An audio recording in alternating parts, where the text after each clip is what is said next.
ভারতীয় গণমাধ্যম এবং মানুষের আলোচনা এবং অভিব্যক্তি দেখে মনে হচ্ছে যে বাংলাদেশের সরকার পতনে তাদের অবর্ণনীয় ক্ষতি হয়ে গেল।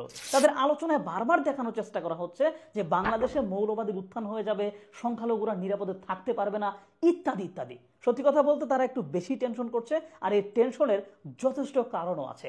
একটা একটা করে আলোচনা করব, একটু ধৈর্য ধরে শুনেন। এতদিন তো আসলে নানান কারণে অনেক কিছুই বলতে পারিনি।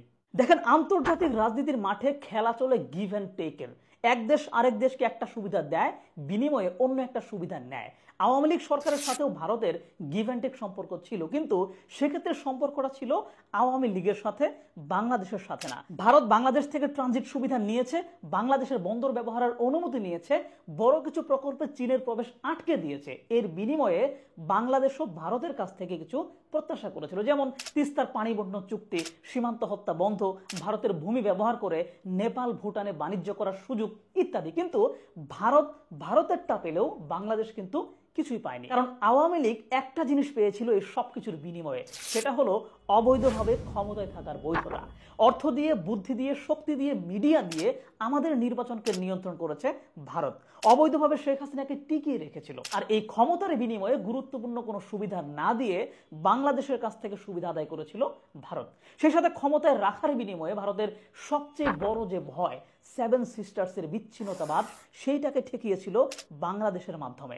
বাংলাদেশের সাথে লাগানো ভারতের এই 7 রাজ্যের বিচ্ছিন্নতাবাদীরা অনেক সময়ই বাংলাদেশে আশ্রয় নিত বলে আমরা শুনেছি। এদেরকে ধরে ধরে ভারতের কাছে সোপর্দ করেছে শেখ হাসিনা সরকার, যার বিনিময়ে অগণতান্ত্রিক নির্বাচনে পূর্ণ সমর্থন দিয়েছিল ভারত।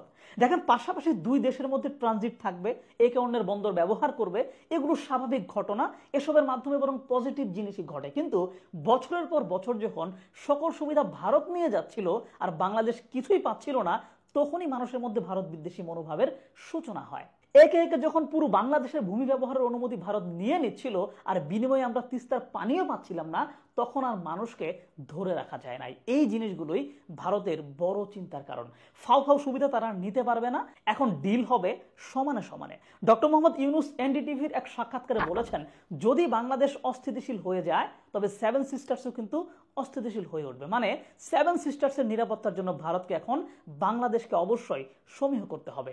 নিজেরা ট্রানজিট নেওয়ার পাশাপাশি আমাদেরকেও প্রপার ট্রানজিট দিতে হবে, তিস্তার পানি বন্টন চুক্তি করতে হবে। আওয়ামী লীগের সাথে লম্বা সময়ের সম্পর্কে দেশের প্রতিটি সেক্টরে ঢুকে গিয়েছিল ভারত। এখন দেশের মানুষের মধ্যে এমন ভারত বিদ্বেষী আচরণে তারা অনেক বেশি চিন্তিত। তাই দেশের ভিতরে অল্প কিছু সহিংসতার ঘটনাকে বিশাল করে দেখাচ্ছে তারা।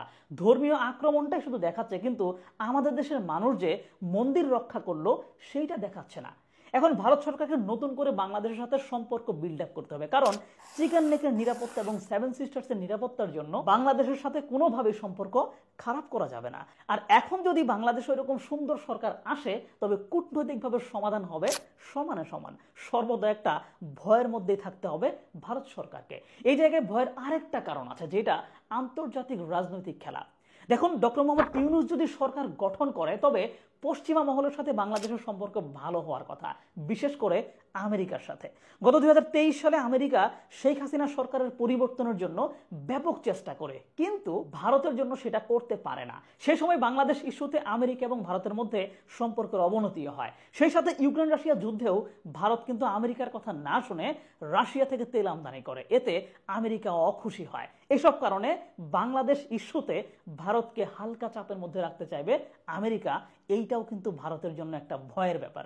আর এসব কারণেই বাংলাদেশে হাসিনার পতনের পরপর ভারত এত বেশি উদ্বিগ্নতা দেখাচ্ছে, ভারতের মানুষও অনেক বেশি টেনশনের মধ্যে আছে।